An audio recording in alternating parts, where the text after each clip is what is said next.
Hi, this is Joe again with another movie review.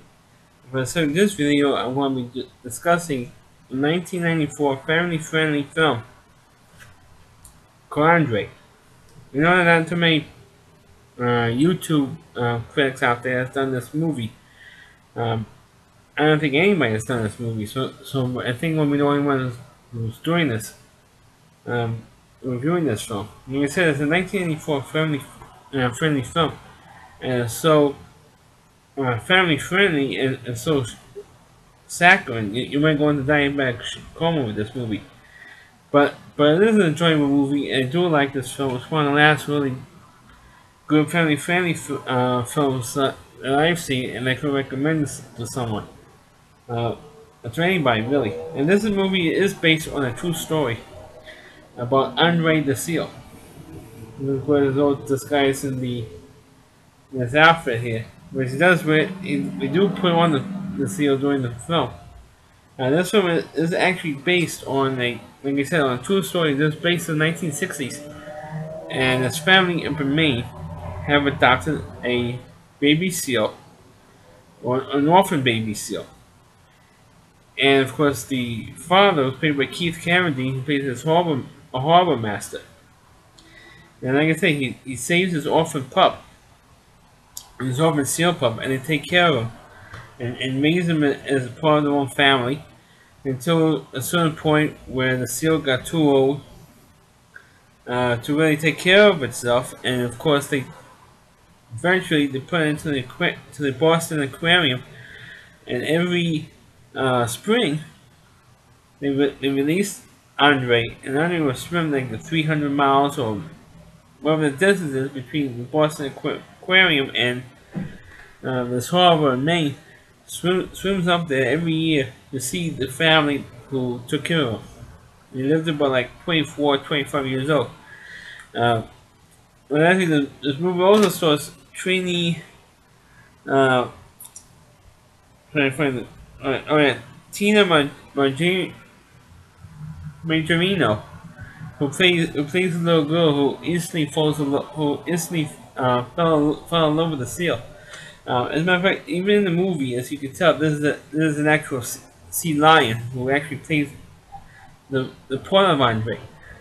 The actual seal, you do see actual in the end of the movie during the closing credits, you do see the actual Andre, and the actual Andre was actually a Harper seal, and not a sea lion as it was in the film. The reason why they took liberties and put a sea lion or have a sea lion to play Andre in the film, because sea lions, of course, are easier of all the all the mammals in that species. For the seals and sea lions are always easy to train. Just about any movie that you come across that has seals in it, they're actually sea lions. And so Henry is actually a sea lion. And one of the truth is, people think that they made this thing up for the film. But so in the movies, as you can closely tell by the cover, that Andre has his tongue out. Giving out a raspberry, he always go, constantly through the whole film. And the reason, the only time that the real Andre actually did that, gave out raspberries all the time. The real Andre only gave out a raspberry when he heard the theme song from the 1960s television show Flipper. When you hear the song Flipper, Flipper, King of the Ocean, he would give out a raspberry. And the real Andre would. So they took that part of the story and they put that into the film. Even though that in the film you never see Andre actually watching the television show Flipper. He would watch like Rin Tin Tin. That was about like on the adventures of Rin Tin Tin, which is of course the German Shepherd. They show him giving out raspberries for that show, and it would imitate Rin Tin Tin. And there was one particular scene where he was watching an episode of Rin Tin Tin, and of course the dog was barking. Andre will imitate that the dog is barking in the film. It was really cute, really inventive to get the seal train like that. Um, but of course, throughout the movie, naturally, of course, you can't be all that. But otherwise, I mean, you can't just have that simple story that I mentioned at the top. You know, in this film, you gotta have the jerks or the assholes in this film. And of course, you have the talking about Keith. Uh, forget the guy's actor's name. I'm reading off the thing. Keith. Uh, Holy boy, Zach Koija, whatever the hell his last name is. Who plays the constant a-hole and does about everything during the 90s. And he plays a neighbor and a longtime frenemy, they use the term there, of the Keith Carradine character. He always curses him out all the time. Because this guy, Billy uh, Baker, I think was the last name. Um, or Billy Baker, that was the character's name. And he's always the a-hole of the 90s, basically. And he reported the Keith Carradine character and his family to the animal services because they have, you know, the pet seal, and he wants to get rid of the seals. That's because they keep eating his fish all the time. And he's a fisherman, makes his money selling fish to the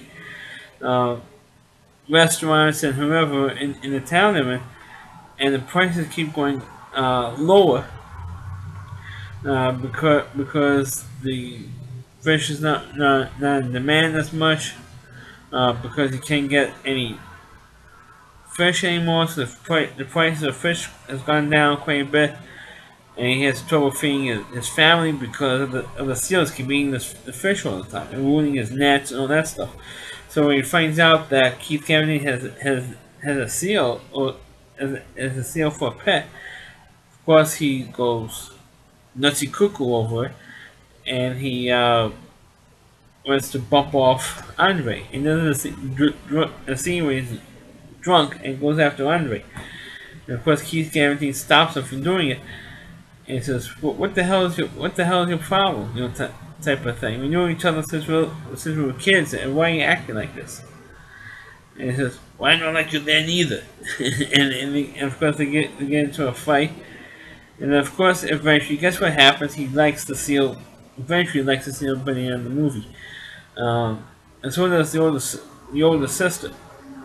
The older sister Paula, who was also a jerk.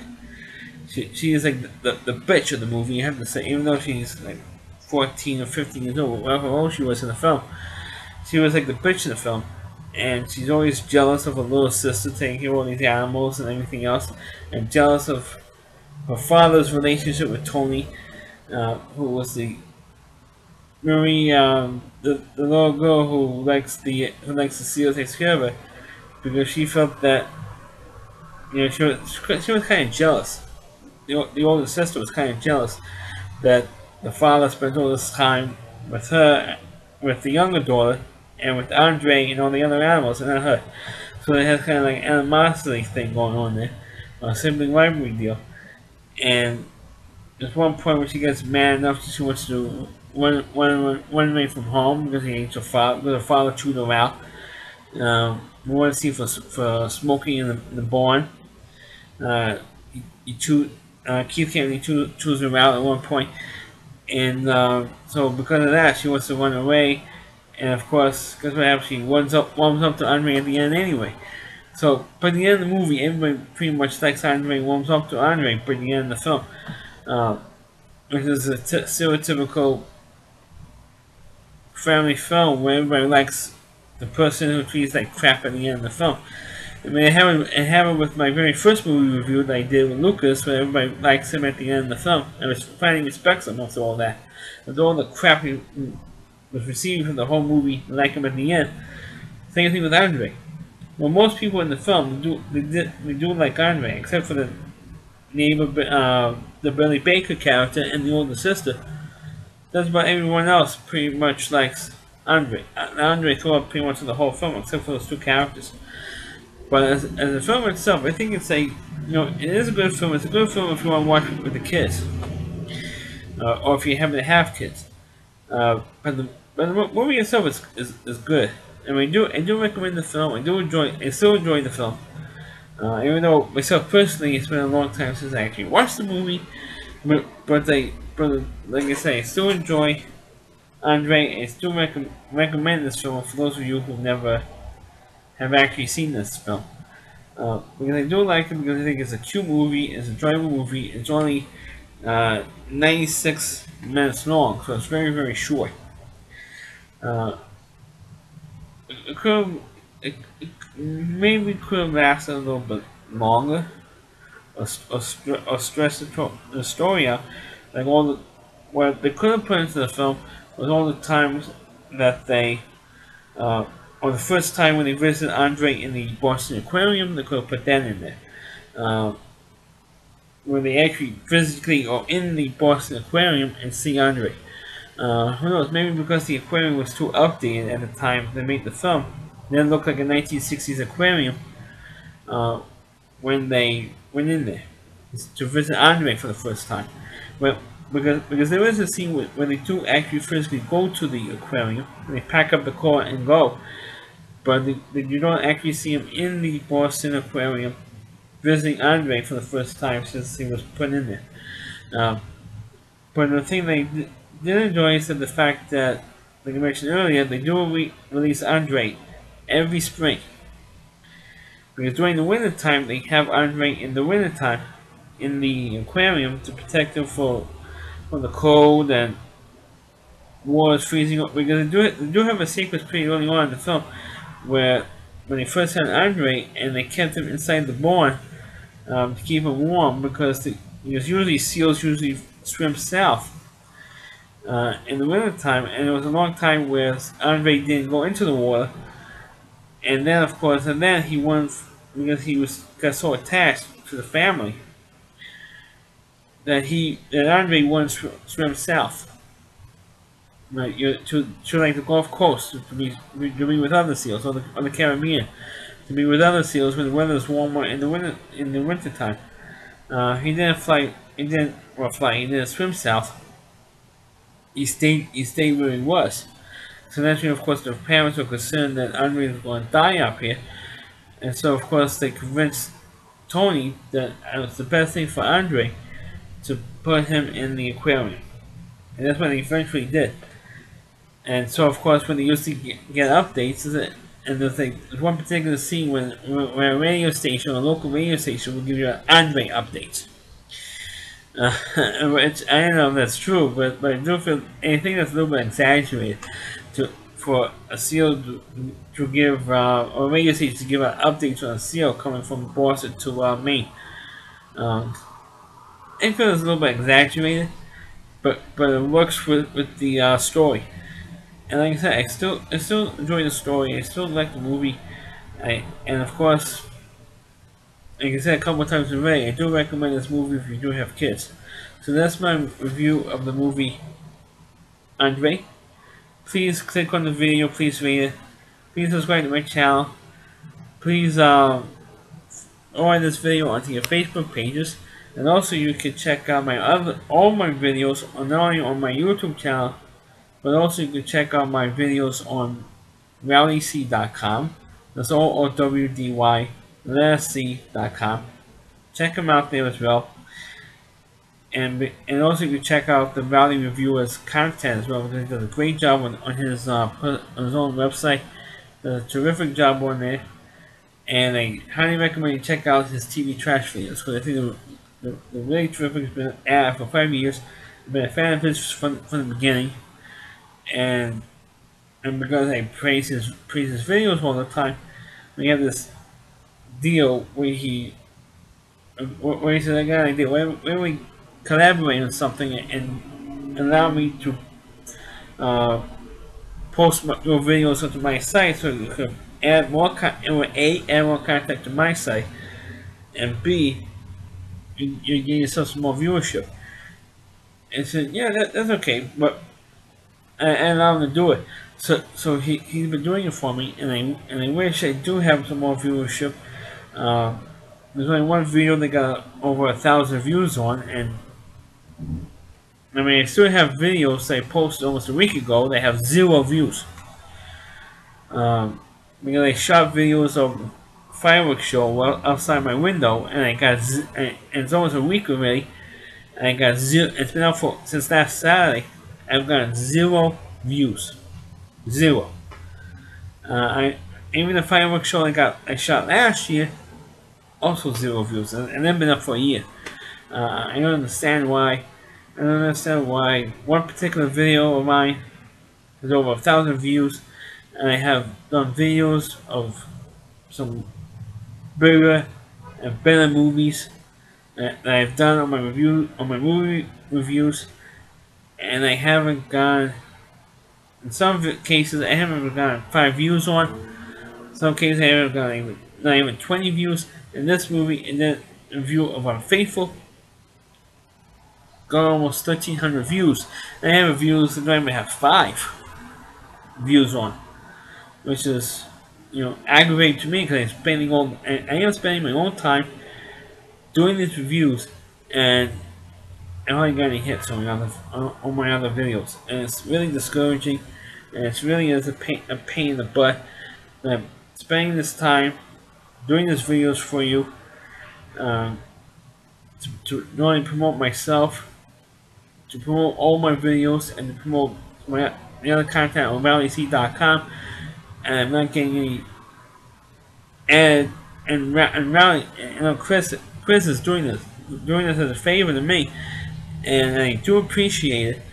But it's aggravating that I was hoping that I will get more views on my videos as well as his, and my videos is not getting the views that I hoped would be getting.